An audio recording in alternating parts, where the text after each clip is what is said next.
Shalom saudaraku. Apa kabar hari ini? Bisa dilewati.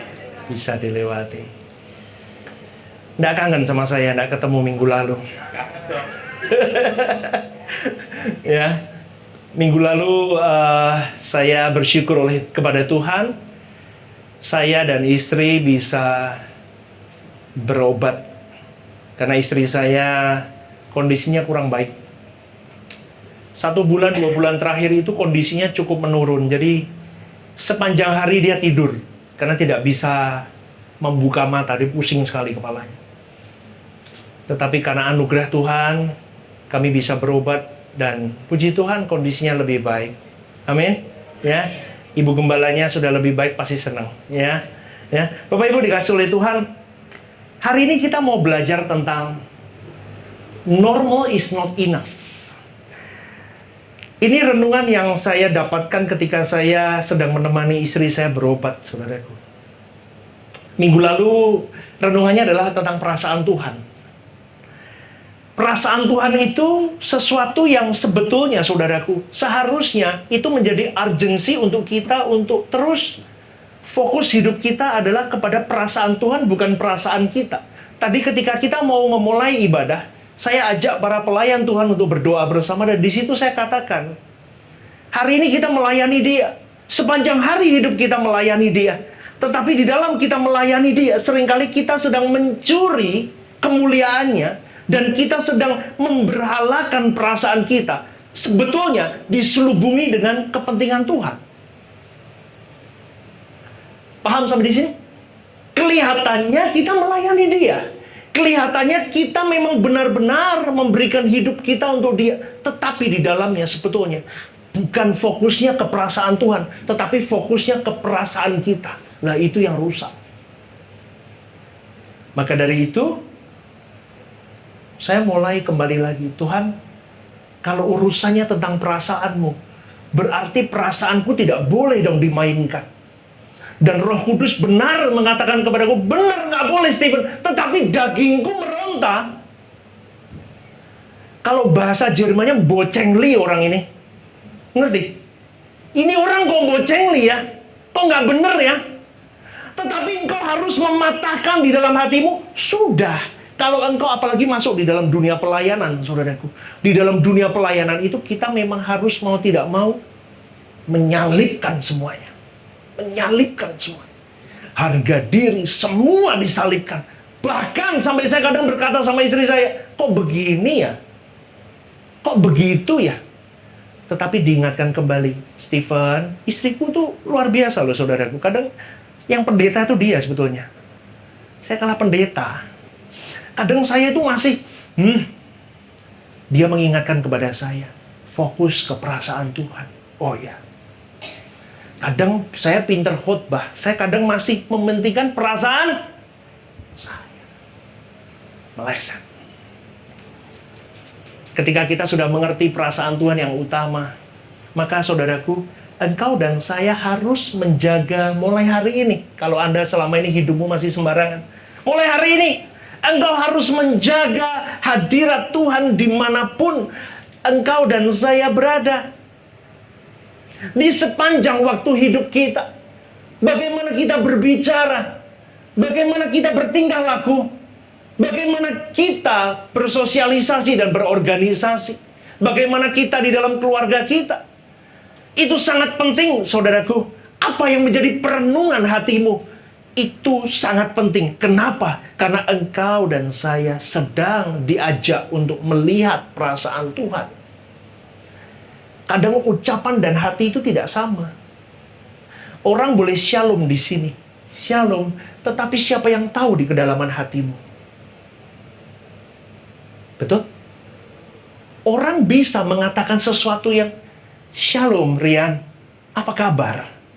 Tuhan memberkatimu ya, sehat selalu. Di dalam hatiku setan nih orang. Ngerti nggak Bapak Ibu? Itu kau harus perkarakan detail dalam hatimu. Maka dari itu saya selalu mengatakan begini, kita ini jadi sampel untuk orang di luar sana, dan yang terutama untuk keluarga kita. Yang paling utama lagi adalah generasi di bawah kita. Itu anak-anak kita sedang melihat kemunafikan beragama atau ketulusan di dalam beragama. Paham nggak Bapak Ibu?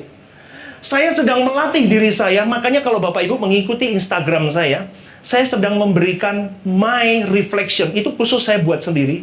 Itu lebih kepada attitude. Tahu attitude Bapak Ibu? Attitude itu Indonesianya apa ya? Sikap. Kenapa saya tidak mau tentang agamais di dalam Instagram saya? Saya lebih kepada attitude. Kenapa? Karena banyak orang sibuk beragama, sibuk mendalami doktrin, sibuk mencari khotbah sana dan sini. Dia kelapar dan haus akan firman Tuhan. Itu baik loh. Tetapi yang paling penting saudaraku, di samping itu, engkau harus imbangi dengan kelakuan fakta hidupmu. Betul nggak? Saya tiap hari belajar buku masak. Mau buat brownies, mau buat apa, bisa saya baca, saya hafal. Tanpa lihat buku pun, resepnya saya hafal. Tetapi yang penting prakteknya nggak. Saya masak brownies bantat nggak? Paham Bapak Ibu? Sama, hidupmu dan hidupku hari ini itu harus, kalau Anda sudah tahu diajari di gereja ini menjaga perasaan Tuhan, aktifnya gimana hidupmu di sini? Jaga perasaan Tuhan nggak?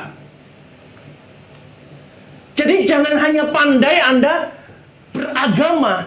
Manusia yang terlalu agamais tetapi tidak pernah praktek dalam hidupnya dan tidak ada perubahan dalam hidupnya. Sia-sia, saudara. Pribadi yang lack of attitude, hopeless.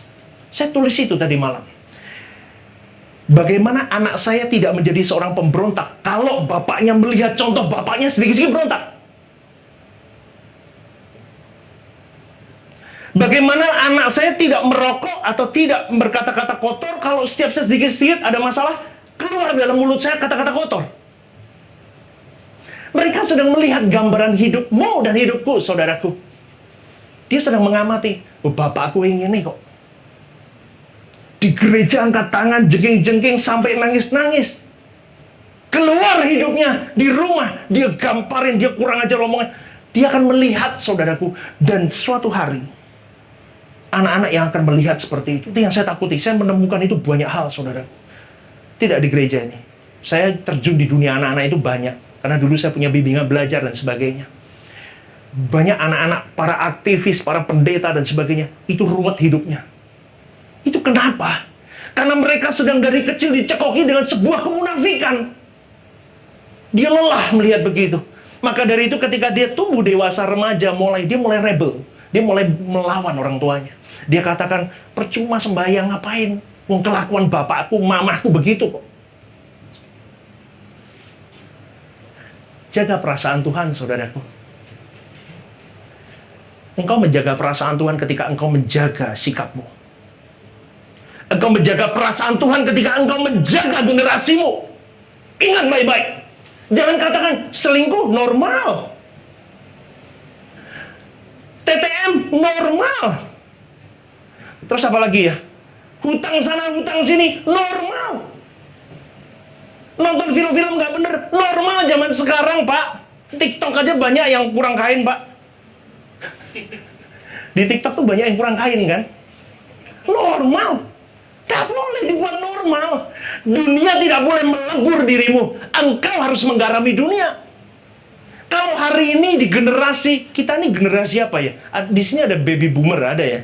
Baby boomer sama milenial. Kalau saya milenial. Siapa lagi ya? XY. Hah? 7 Up itu minuman ya? 7 Up minuman kalau nggak salah. Ya. Ya, 70 up. 70 up itu baby boomer deh, ya. Coba aja, kalau sekarang generasi baby boomer aja sudah mengatakan lumrah. Kalau Bapak Ibu ke luar negeri, zaman saya kuliah dulu Bapak Ibu, itu sudah lumrah loh zaman dulu, menikah tanpa legalitas. Paham nggak Bapak Ibu? Itu zaman saya tahun 2000-2001 itu. Saya bingung loh. Oh, Anda katakan itu normal, zaman sekarang tuh begitu semua. Bukan lagi Adam and Eve, tapi Adam and Stephen.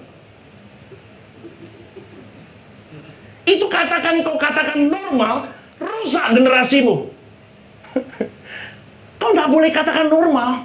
Kalau kau sudah tahu fondasi kekristenan itu A, B, C, D, jangan dilanggar. Kenapa? Karena engkau sedang memateri sebuah legalitas, sebuah apa namanya ya, legacy kepada generasi. Saya sering menangisi generasi, saudara. Kok begini ya? Kok begini? Kalau Bapak Ibu lihat, generasi kita mengalami kemajuan atau kemunduran di dalam attitude, di dalam integritas, di dalam loyalitas. Dia mundur. Tetapi secara teknologi dia maju.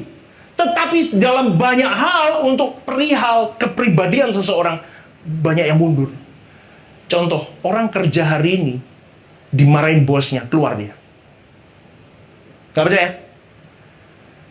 Dulu dimarahin bosnya sampai dimaki-maki sampai iya Doro, ampun Doro, maaf Doro. Sekarang enggak, dimarahin WA warganya. Petok aku besok. Jemput saya besok.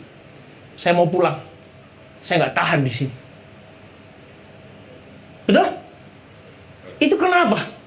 Karena dari kecil orang tua tidak mendidik dan tidak memberikan gambaran bahwa kalau engkau sedang ditegur oleh pemimpinmu, orang-orang yang ada di atasmu, baik itu orang tua, pemimpinmu di perusahaan, pemimpinmu di sel, pemimpinmu di gereja, bapak-bapak rohanimu, kakak-kakak rohanimu, engkau seharusnya itu adalah kasih sayang mereka kepada dia, kepada engkau.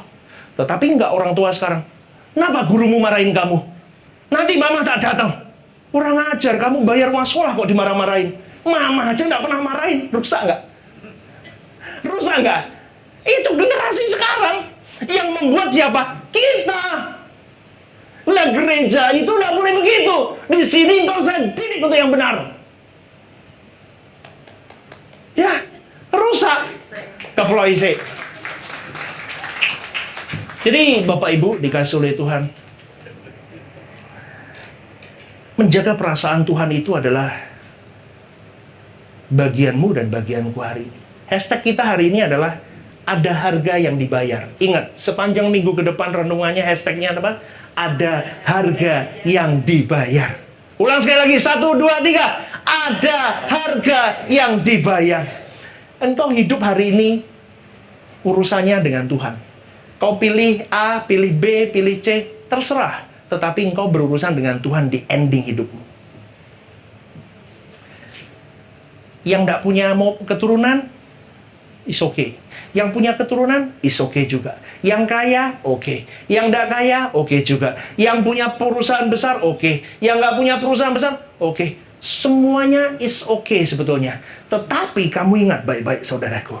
Kalau engkau diberi kepercayaan oleh Tuhan, misalnya. Ingat baik-baik, setiap berkat itu mengikat tanggung jawab. Setiap berkat yang turun atas hidupmu mengikat tanggung jawab ke Tuhan.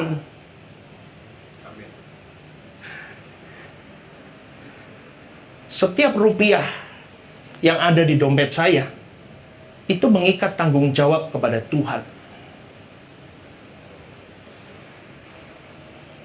Setiap keturunan yang kami dapatkan itu mengikat tanggung jawab kepada Tuhan. Jadi, kalau Anda tahu hal begini, kalau hidupmu sembarangan,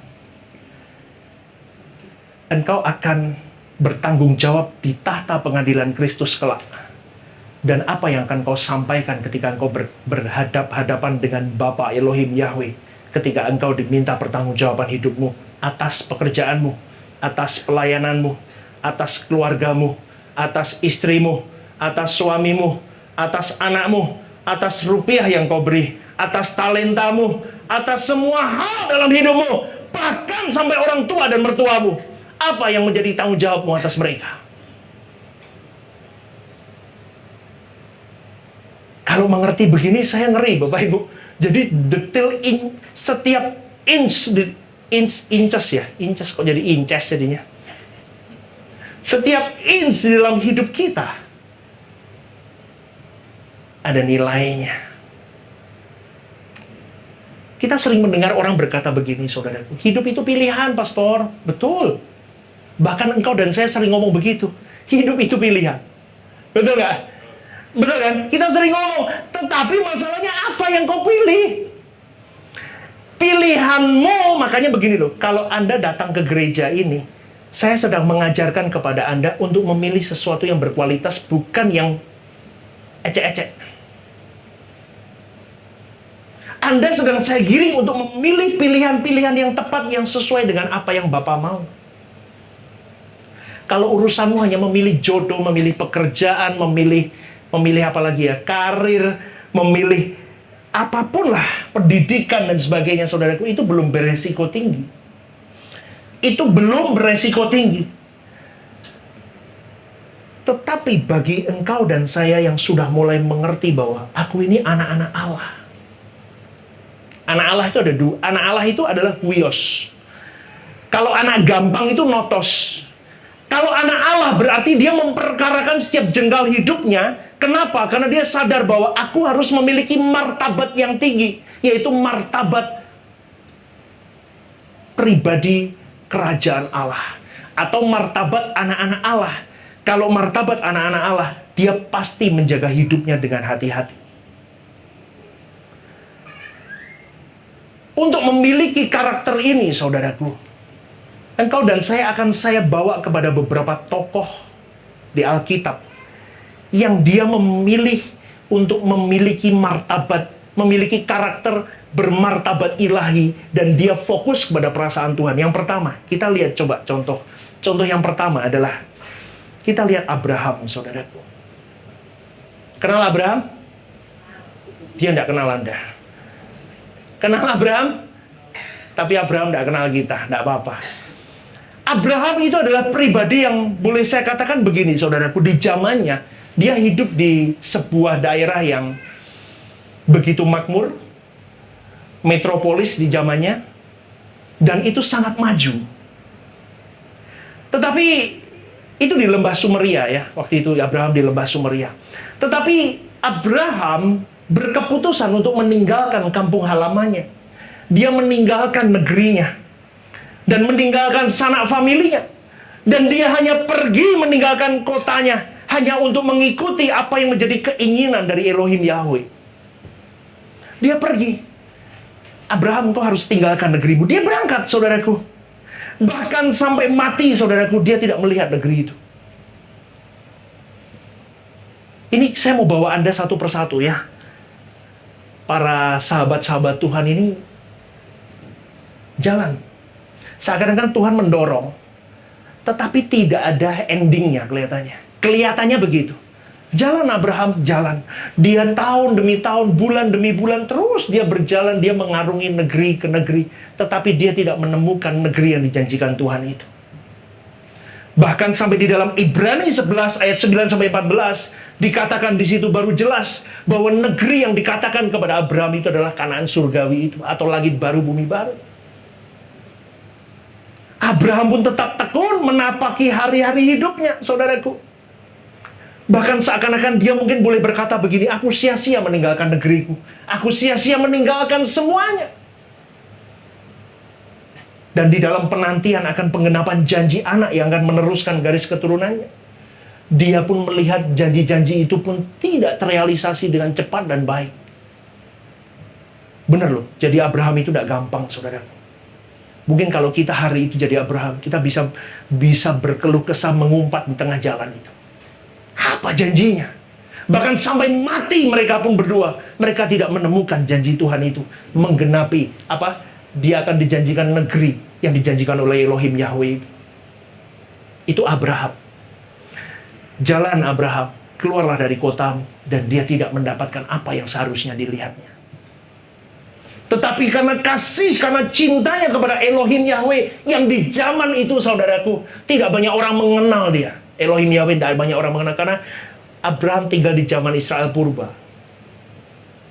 Orang masih hidup di dalam kehidupan mereka dengan adat-adat mereka, dengan dewa-dewa mereka. Tetapi Abraham patuh dengan Elohim Yahweh. Dia jalan.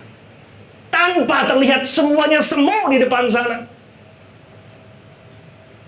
Kemudian saya boleh tanyakan lagi kepada Anda. Apakah normal bagi seorang Musa yang bisa menjadi seorang anak bangsawan di Mesir seharusnya? Dia memiliki pendidikan yang tinggi. Dia hebat, calon pewaris tahta Firaun. Tetapi dia meninggalkan gemerlapnya istana. Dia meninggalkan semua kenyamanan, keagungan dirinya. Dia lepaskan semuanya. Dia memilih untuk menjadi seorang pelarian.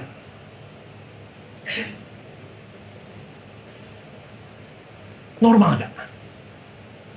Bahkan di dalam pengiringannya kepada Tuhan, dia ngomong ke Musa, Tuhan, aku gak bisa ngomong loh. Aku gak pandai berbicara. Tuhan katakan, aku akan memampukan. Tetapi seakan-akan suruh ke bawah tanah Kanaan. Musa pun tidak masuk ke tanah Kanaan. Ikut Tuhan itu begitu, saudaraku. Tidak selalu manis sih. Kadang pahitnya terus. Orang manisnya pahitnya terus. Ikut Tuhan itu begitu. Musa disuruh sampai dilucuti semuanya. Dia dihajar, dikejar sama orang-orang Mesir. Itu pasukannya dia sebetulnya kan? Benar gak? Itu kalau manusia konyol gak? Konyol. Abraham konyol gak? Konyol. Abraham gak ketemu negeri yang dijanjikan. Musa tidak masuk tanah Kanaan. Iki karepe piye ta Tuhan? Ini maunya gimana? Lah itu loh mengikut Tuhan, saudaraku. Ini Injil yang murni. Injil yang murni itu menyakit, tetapi menyehat. Pare itu pahit. Tapi permen itu tapi ya udah sama. Ya. Lanjut lagi. Daniel, Sadrah, Mesah, Abednego. Oh betul ya, Daniel, Sadrah, Mesah, Abednego. Dia kalau mau hidup enak, dia ngikutin apa kata Nebukadnezar, dia enak. Sembah patung yang ada. Layani aku. Karirnya naik nggak? Ini kita ngomong dunia kerja nih. Karirnya naik nggak? Naik. Kamu menghamba sama saya. Karirmu istimewa. Kamu makan apa yang saya makan. Raja makan apa, kau makan apa. Tetapi makanan itu sudah dipersembahkan dulu ke patung, ke Baal. Karena dia punya integritas. Daniel, betul ya, Daniel, Sadrah, Mesah, Abednego. Dia punya integritas, dia katakan, no. Tidak. Sampai akhirnya dia diseret, dimasukkan ke dalam pembakaran, apa itu ya, pemanas ya, yang dipanaskan 7 kali lipat. Dia tetap tidak, dia katakan, aku tetap sembah Elohim Yahweh yang ku sembah, yang ku kenal. Dia berani meninggalkan karirnya, dia berani meninggalkan kenyamanannya. Demi siapa? Elohim Yahweh. Untuk apa? Untuk menjaga perasaan Elohim Yahweh. Normal nggak? Nggak normal. Maka dari itu saya katakan, normal is not enough. Coba siapa lagi ya? Daniel, Sadrah, Abednego, Musa, Abraham, Yesus. Nah, sebelum saya naik, saya masih ingat. Tuhan Yesus, saudaraku. Dia punya semuanya. Amin. Dia punya keagungan, dia punya kemuliaan. Dia Tuhan.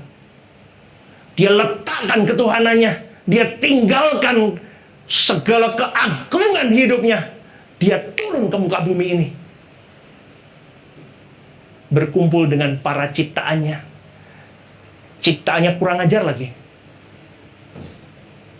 Masih meludahi dia, menyalibkan dia. Tetapi dia katakan, aku hanya menjaga perasaan Bapakku.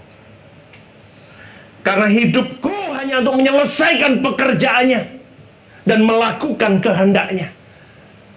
Normal, saudaraku? Tidak normal. Tuhan Yesus. Bentar, siapa lagi ya yang tidak normal? Paulus. Saudaraku, Paulus normal nggak? Paulus itu orang pintar loh. Kalau zaman sekarang mungkin profesor teologi. Dia orang pintar itu. Dia di dalam kumpulan Sanhedrin, dia orang yang dikatakan pandai. Dia ahli Taurat yang hebat. Itu ditanya ayat manapun dia keluar. 1 Korintus.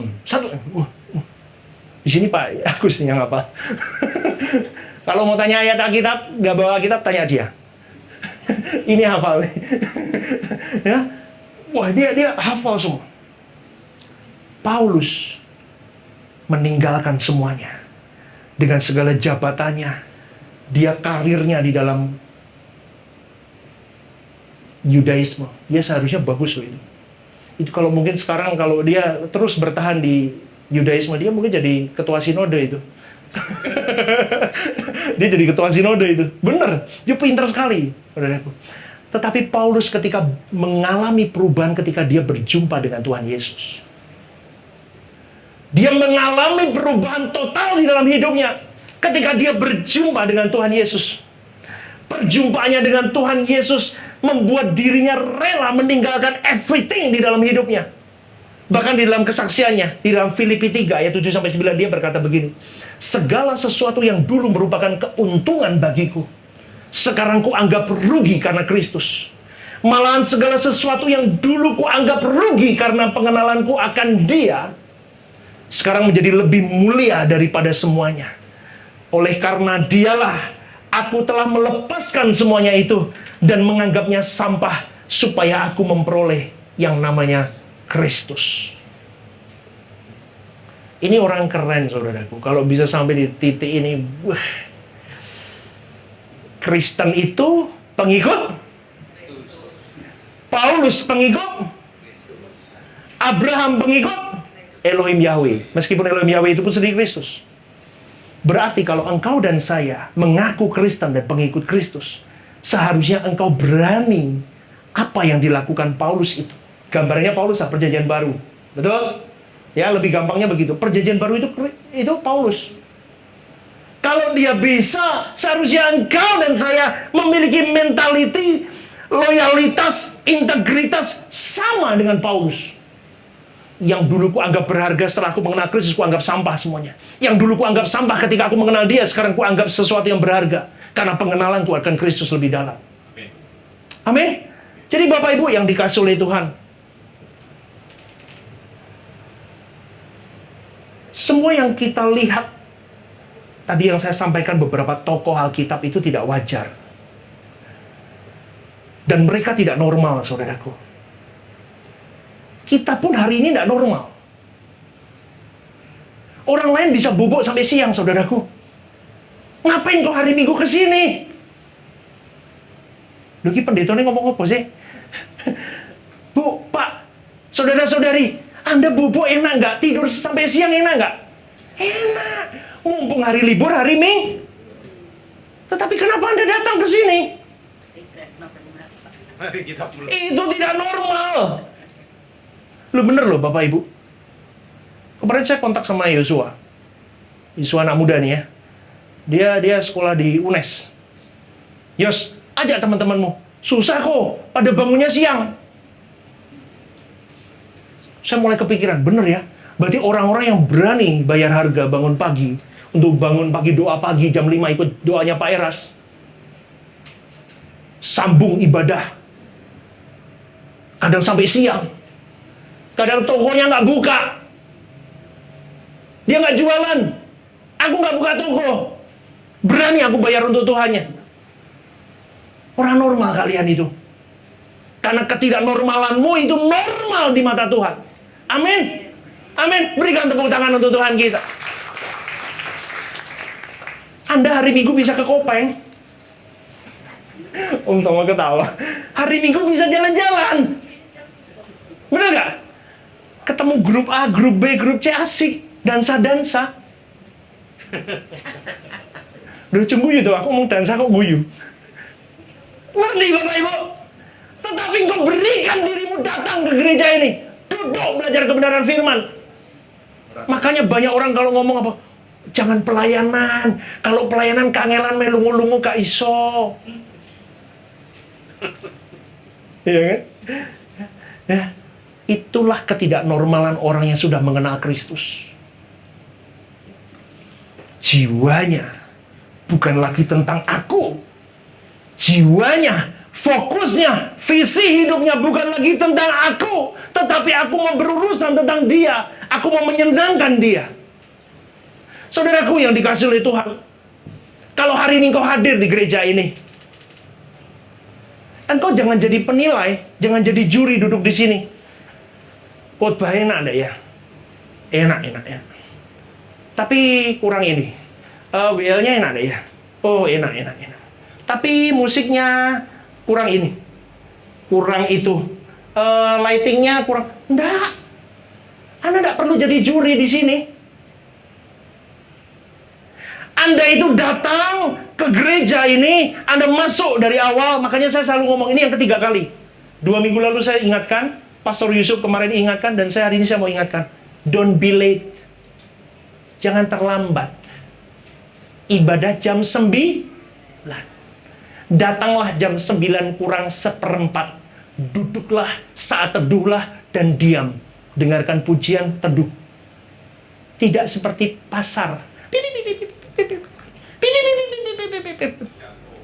Yan-o. Nah, duduk tenang. Siapkan hatimu. 9 kurang seperempat. Belajar jangan telat. Kenapa? Engkau menjumpai yang memberi engkau hidup. Engkau menjumpai Tuhan di atas segala Tuhan. Datanglah awal. Datang bawa hatimu. Siapkan dirimu menjadi ukupan yang naik kepada Tuhan. Supaya apa? Frekuensimu terpaut dengan frekuensi surga, saudaraku. Ibadah tidak perlu spektakuler. Tetapi hatimu harus spektakuler kepada Tuhan. Gereja sudah banyak diselewengkan. Ibadah harus spektakuler. Lampunya yang tahu ya, lampu apa itu namanya? Cepret. Keluar enggak kelihatan semua jemaahnya. Aduh. Ya, itu sekarang sudah mulai begitu. Gereja dibiasakan dengan begitu. Itu bagus. Itu bagus kalau ada SDM-nya enggak apa-apa. Tetapi itu bukan hal. Hal yang utama adalah hatimu. Kau bawa kepada Tuhan. Kau datang ke tempat ini bukan lagi meminta. Grade-mu bukan lagi kanak-kanak. Grade-mu harus menjadi pribadi Kristiani yang dewasa. Aku hadir, aku mau memberikan yang terbaik. Karena aku tahu, kedatanganku pun ini sudah sesuatu yang tidak normal sebetulnya. Aku tidak mau sia-siakan, aku harus terpaut dengan frekuensi surga. Coba Bapak Ibu, kalau kita renungkan akan hal ini, kita akan mulai berpikir begini, saudaraku. Seorang hamba Tuhan itu bisa berkhotbah seperti saya. Gampanglah, berkhotbah tidak sulit. Tetapi saudaraku, kalau saya benar-benar tidak terpaut dengan frekuensi surga di dalam hidupku, suatu hari pasti saya lumpuh di hadapan Tuhan. Tidak percaya? Waktu akan membuktikan itu. Kalau hari ini saya bisa berkhotbah, saya bisa memanipulasi Anda dengan khotbah saya. Tetapi suatu hari, kalau saya memang benar tidak memiliki frekuensi surga terpaut dengan saya, one day, saya pasti hancur. Gereja ini pasti berantakan. Karena iblis itu pintar, saudaraku. Iblis itu sangat cerdik, sangat lihai. Dia tidak mau membidik kelas-kelas yang rendah itu apa? Sersan ya? Kopral. Dia tidak senang kopral. Dia senang jenderalnya. Jenderalnya ambruk, semua ambruk. Saya tahu, saya senang dibidik. Banyak hal. Ini itu. Terus, saya tidak boleh ponggah. Oh, saya bisa. Enggak. Saya tetap terus. Makanya saya selalu ngomong, doakan saya ya. Doakan saya. Doakan saya. Jangan ribeti saya. Amin. Doakan saya. Jangan ribetin saya dengan banyak hal yang tidak perlu sebetulnya. Karena ini urusannya pekerjaan Tuhan. Kalau Anda meribeti saya dengan banyak hal yang tidak perlu, perasaanmu kah, gengsimu kah, soal jabatan kah, soal ini dan itu kah, engkau sedang dipakai iblis untuk menyerang saya sebetulnya. Ingat loh saudaraku, orang di dekat saya bisa jadi orang yang paling bisa menyerang saya. Menjatuhkan itu sendiri. Siapa yang menjatuhkan Adam? Hawa sendiri. Yang enak oh ya. Jadi saudaraku yang dikasih oleh Tuhan, setelah kita mengerti akan hal ini, engkau bisa memiliki banyak alasan di dalam hidupmu. Engkau bisa utarakan, Tuhan aku belum bisa dong. Aku nggak bisa terlalu berlebihan melayani engkau. Aku nggak bisa terlalu berlebihan ini dan itu. Aku nggak bisa Tuhan. Tunggu waktu saja. Tunggu waktu. Pegang omongan saya. Tunggu waktu. Kalau seseorang tidak sungguh-sungguh mencari Tuhannya mulai hari ini, saudaraku. Makin hari engkau makin lumpuh di hadapan Tuhan. Dan saya katakan, hidupmu akan berantakan. Itu saya sudah tahu. Kalau saya tidak makin hari tidak makin mengikat kepada Tuhan, berantakan gereja ini. Jenderalnya pasti dihantam, saudaraku. Itu pandai. Lihat Daud. Ingat nggak Daud? Ketika dia sudah diurapi, langsung Filistin mau menyerang Daud.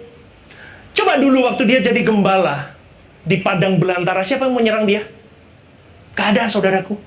Tetapi ketika engkau dan saya mulai, oke Tuhan, aku mulai hari ini, aku mau sungguh-sungguh di hadapan Tuhan. Iblis langsung. Set, siapa itu? Hadi. Wah. Hadi. Aduh, Pak Hadi. Di dalam doanya, Tuhan, tolong aku mau sungguh-sungguh di hadapanmu. Langsung setan langsung melengok. Set, sopo kui? Hadi. Oke, kita datang. Benar nggak Bapak Ibu? Ya kan? Kan modelnya begitu setan. Ya nggak?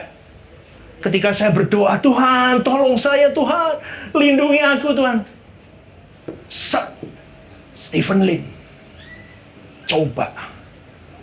Sesuai nggak omongan doanya, sama hatinya, sama keteguhannya, mengiring Tuhan sampai akhir. Ayub begitu. Dihabisin, diapain, dia tetap engkau segalanya. Ayub sampai ngomong sama istrinya, kamu seperti orang gila. Kamu enggak loh. Ayub, aku ngasih contoh. Ya, istriku ini orang gila. Kamu enggak, ini contoh Ayub. Ya, orang gila. Dia lebih mementingkan Tuhan. Lah ini saya sering dipelintir. Keluarga, itu segalanya. Udah tahu. Tahu, tapi Tuhan yang terutama. Kalau engkau meletakkan Tuhan yang terutama, keluargamu pun juga kau letakkan Tuhan yang terutama. Kalau istrimu bermasalah, engkau bawa kepada Tuhan. Engkau sendiri berubah, supaya istrimu juga berubah. Amin. Saya menemukan pernikahan-pernikahan yang gawat darurat hari-hari ini. Konseling sama saya banyak, saudaraku. Itu hampir mereka orang-orang Kristen yang sudah melayani Tuhan. Di tempat ini tidak ada. Keplok sih. Yang keplok. Yang tidak mau keplok lah. Wong aku mau metok. Ya, ya, saudaraku yang dikasih oleh Tuhan, engkau dan saya harus berjuang menjaga perasaan Tuhan hari demi hari mulai hari ini. Kalau engkau tunda, kau tunda. Saya katakan engkau akan lumpuh suatu hari nanti. Makanya saya katakan kepada Bapak, Ibu, Saudara-saudari, saya pernah ngomong begini. Carilah dahulu kerajaan Allah dan semua akan ditambahkan kepadamu. Matius 6 ayat 33 itu jelas. Saya sampai ngomong kepada beberapa pelayan Tuhan, berani nggak kamu bayar harga? Kamu ada job nih.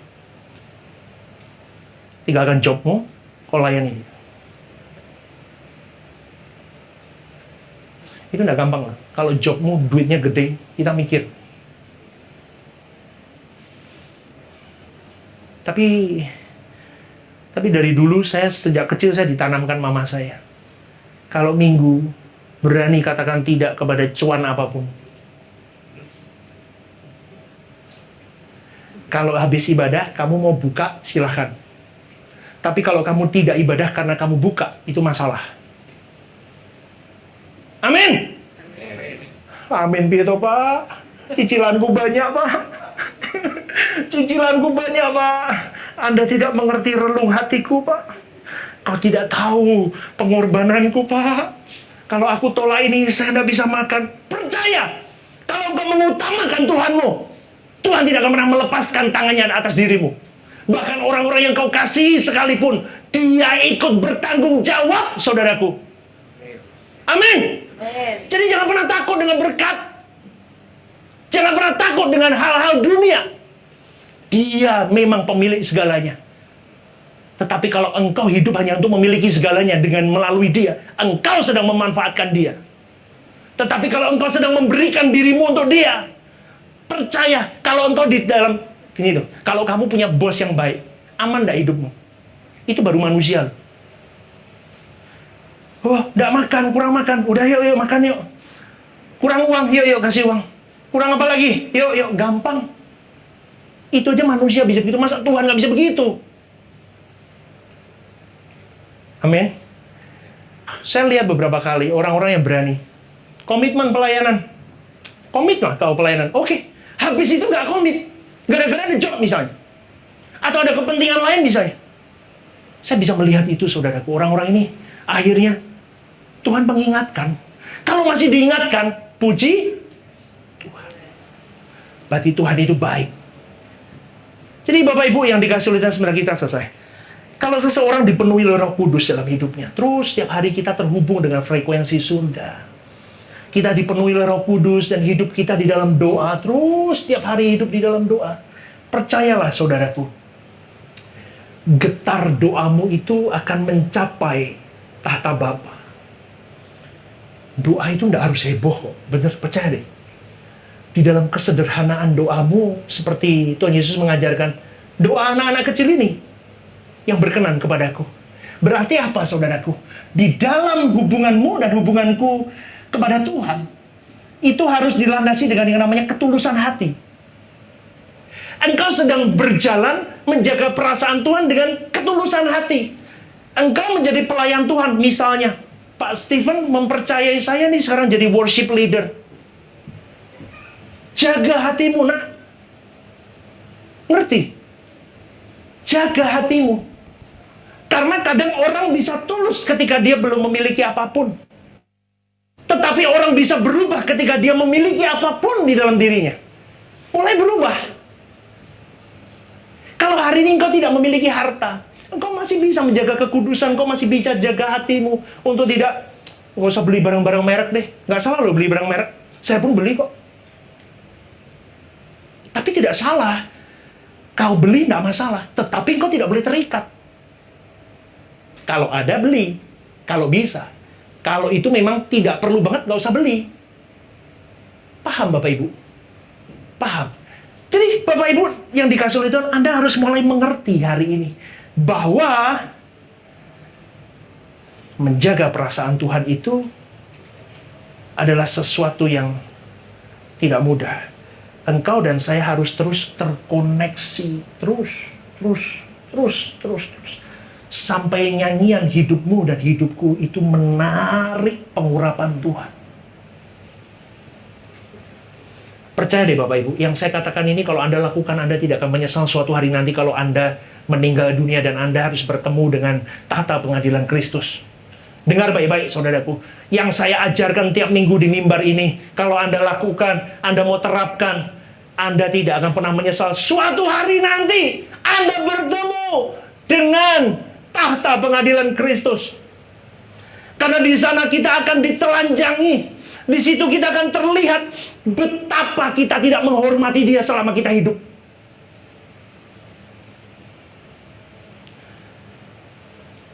Doa minta kesembuhan itu baik nggak? Bapak Ibu, shalom. Baik nggak minta kesembuhan? Baik. Tapi kalau maksa-maksa doa terus, maksa-maksa terus,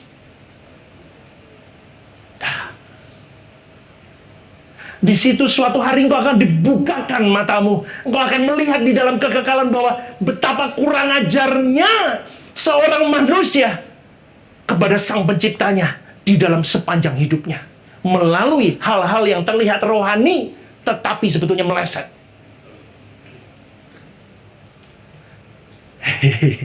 Ngerti ya? Puas saya ngomong ini. Semoga kalian sadar. Ya, semoga ngerti Bapak Ibu. Banyak hal mencengangkan ketika pengajaran itu disampaikan. Oh iya ya. Karakter. Saya sambung sedikit lagi sebelum selesai. Saya punya karakter yang buruk dulu. Orang tidak bisa memberitahu saya kalau saya punya pendirian. Tanya istri saya. Sampai setengah mati dia ngurusin saya. Ora ya. Saya lebih baik baku hantam dengan orang itu ketimbang saya minta maaf sama orang itu.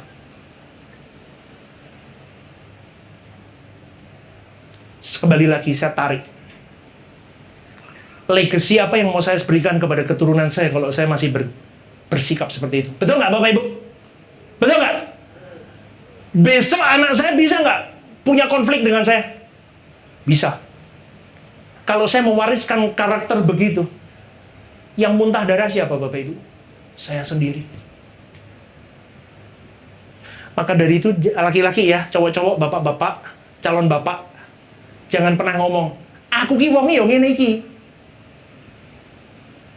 Aku tuh orangnya ya begini. Nggak, kalau engkau mau berubah, engkau ambil pilihan yang benar, aku mau berubah. Kenapa? Aku mau menjaga perasaan Kristus yang pertama. Yang kedua, aku mau menjadi berkat untuk keluargaku yang terlebih dahulu. Ketiga, aku mau menjadi duta kerajaan Allah dimanapun aku diletakkan Tuhan. Aku mau berubah, aku ambil pilihan berubah.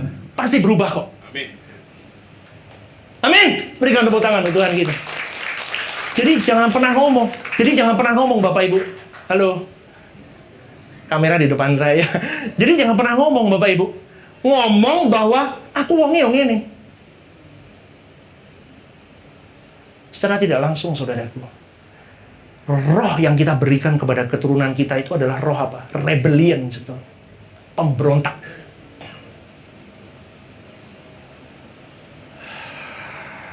Puas saya ngomong ini. Semoga Anda, Bapak Ibu, di sini berubah. Ya, suatu hari kita akan menemukan hadirat Allah. Maka dari itu mulai hari ini, Bapak Ibu, lihat cermin hidupmu. Jangan lihat pasanganmu. Lah itu Pi, kamu dulu Pi, banyak berubah, nggak usah. Cermin hidupmu, kau bercermin dirimu sendiri. Apa yang masih kurang rupawan di mata Tuhan? Supaya engkau bisa membawa generasimu benar. Please, saudaraku, generasi kita akan hilang. Percayalah, jangan sembarangan jadi orang tua. Tolong, saya sebagai hamba Tuhan, tolong saudaraku, engkau harus punya takut akan Tuhan mulai hari ini. Supaya engkau bisa membawa generasimu benar di mata Allah. Supaya kita ini sedang mengkloning diri kita kepada generasi kita. Tahu mengkloning ya? Mengkloning. Stephen Lin cilik, ini. Dia harus sekualitas saya atau lebih. Kalau dia tidak sekualitas saya salah di dalam mendidik dia. Anda mulai dari sekarang. Jangan manjakan anakmu. Jangan bela dia terus. Kalau dia salah, kita harus tegur. Kita berikan tongkat dan didikan, itu penting. Kita sedang mempersiapkan generasi kita. Sudah mulai rusak, saudaraku. Ini sebentar lagi ada cosplay di depan. Tahu cosplay? Yang anim-anim itu loh. Nanti nggak tahu ketemu Doraemon nggak kita nanti. Ngerti? Ini cosplay habis ini. Ada cosplay jam 12. Yang gambar-gambar Jepang itu loh. Nanti rambutnya kuning, hijau, biru. Kalau keluar di sini, disyalomin semua ya. Jangan lupa. Nanti kita akan ketemu. Itu generasi yang akan datang begitu, saudaraku. Kalau engkau tidak berjuang memenangkan mereka, bahaya loh. Saya nggak bohong. Yang punya cucu-cucu nih, udah oma opa, pegang cucu-cucumu. Didik anak-anakmu, menantumu yang benar. Bawa ke sini. Temu dengan saya. Amin. Ya. Jadi Bapak Ibu dikasih oleh Tuhan, kita mulai berjuang. Saya tutup dengan satu kalimat begini. Allah itu hidup, saudaraku. Allah itu mau berbagi perasaannya kepada kita, kepada orang-orang yang tulus, yang tidak memanfaatkan dia dan kuasanya. Dan Allah itu harus kau pastikan setiap kali kita ibadah di tempat ini, pastikan dia turun di tempat ini. Pastikan dia menggandeng semua malaikatnya turun di tempat ini. Percaya, tidak harus spektakuler, tidak harus yang rebah-rebah. No. Tetapi ketika engkau pulang ada perubahan hidup. Benar ya? Firman Tuhan berkata, aku harus merubah. Aku harus memilih pilihan hidupku yang benar. Aku harus menjaga perasaan Tuhan dan engkau berubah hidupmu. Itu lawatan Tuhan. Lawatan Tuhan tidak selalu kejat-kejat begitu Bapak Ibu.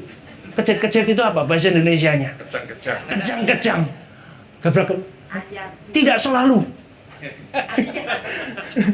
Tidak selalu. Tetapi kalau ada lawatan Tuhan itu pun is okay. Jadi Kristen tidak perlu sesuatu yang mistis. Karena semua di bawah tatanan Tuhan. Kalau engkau mau hidup baik, tidak bisa sekonyong-konyong mujizat terjadi kau jadi orang baik. Paham? Engkau harus berjuang segenap hidup. Milih, nonton film nggak benar nggak ya? Nggak, aku tetap nggak. Mau gibahin orang nggak? Nggak. Lama-lama, sebulan, 2 bulan, 3 bulan, 1 tahun menjadi karaktermu. Itu tatanan hidup. Tidak bisa engkau hanya berdoa, Tuhan aku mau jadi orang baik. Celing, jadi orang baik. Gak bisa. Dan itulah yang saya sampaikan di sebuah renungan singkat di Instagram saya di Rehoboth Jogja. Saya katakan banyak orang Kristen yang akhirnya ketika mendapatkan sebuah persoalan, dia langsung meninggalkan Tuhan. Kenapa? Karena dia belajar kebenaran firman. Dia mengalami Tuhan itu tidak step by step. Dia merasa tersentuh karena pujian, karena musik, karena worship leader yang handal membawa orang-orang itu untuk terenyuh dan menangis. Dan dia mengatakan bahwa aku sudah terima Tuhan. Belum! Kau katakan kau menangis, kau rebah, kau manifest, kau terima Tuhan. No! Setelah rebah, pulang jadi apa kelakuannya? Itu dilihat. Banyak hamba Tuhan yang tidak sampai di level itu. Dia merasa sudah menjadi tangan Tuhan ketika banyak orang rebah. Tetapi setelah rebah itu, orang itu kan tidak di follow up, saudaraku. Yang dulunya suka gibahin orang, berubah nggak? Nah, kalau bisa berubah, dahsyat. Tetapi kalau cuma rebah, dulu saya pernah tanya, loh, itu teman, dulu saya masih belum jadi pendeta, saya tanya sama saya, loh, kok ngomong tadi kok jatuh kenapa? Kok Stephen, sebelahku jatuh, aku kok jatuh, sungkan soalnya. Udah, kurang ajar. Kurang ajar. Bener loh, itu kesaksiannya. Loh, kok begitu? Di gereja itu Bapak Ibu, semua rebah saya tok yang mentalong begini. Saya bingung waktu itu. Kok saya begini sendiri ya? Sampai saya ngomong sama Tuhan, saya ngomong sama istri saya, Tuhan, kalau ini memang lawatanmu, jatuhkan aku. Besoknya lagi Bapak Ibu, itu pendeta memang suka begitu-begitu. Siat, pakai jurus, ya. Sebagai karpu tangan, bau mati mungkin ya. Ya. Tetapi itu dulu saya berkat tiap minggu, saya sampai beban loh Bapak Ibu. Aku kurati bodoh terus ya. Beban loh. Bapak Ibu pernah mengalami di titik itu enggak? Saya pernah Bapak Ibu. Sampai saya malas ke gereja. Karena saya malu, karena enggak rebah sendiri. Saya gedung rebah kabeh kok. Gerejanya enggak besar juga seperti kita nih. Masih paling 100-an orang begini. Lah ora rebah kabeh akeh tok saya. Kelihatan enggak? Kelihatan dong. Saya sampai ngomong sama istri. Yang, ojo teko meneh. Aku ora rebah-rebah kok. Sampai akhirnya Bapak Ibu, pendeta itu nggak mendatangi saya lagi. Wabe diparani, aku ditinggal di mana nih pojok, ya sudahlah. Ya, jadi Bapak Ibu dikasih oleh Tuhan. Wah, itu ketawa di dalam hadirat Tuhan itu. Ya, jadi Bapak Ibu dikasih oleh Tuhan untuk menjadi seorang anak Allah yang benar, yang berkenan. Engkau dan saya harus ada harga yang dibayar. Dan harganya adalah berani memilih yang tidak normal bagi dunia. Sebab normal itu tidak cukup. Normal is not enough. Amin. Engkau hari ini mulai bertekad di dalam dirimu. Aku mulai hari ini keluar dari gedung ini. Segala hal yang boleh dikatakan menyukakan hatiku, tetapi tidak menyukakan Tuhan, boleh saya katakan no. Itu baru hebat. Dan kita siap berjuang. Amin. Saya punya target, kita sampai tahun ini kita jadi pribadi yang berubah. Yang suka baper, berubah yuk, bapernya dihilangin. Ya, Normalnya kalau dimarahin sama pemimpin, marah enggak? Marah. Aduh. Tapi di tempat ini mulai berubah. Normalnya dunia lebih memikat daripada Tuhan. Tetapi di tempat ini saya ajarkan, Tuhan harus lebih memikat daripada dunia. Kita hidup tidak normal. Amin. Mari kita bangkit berdiri.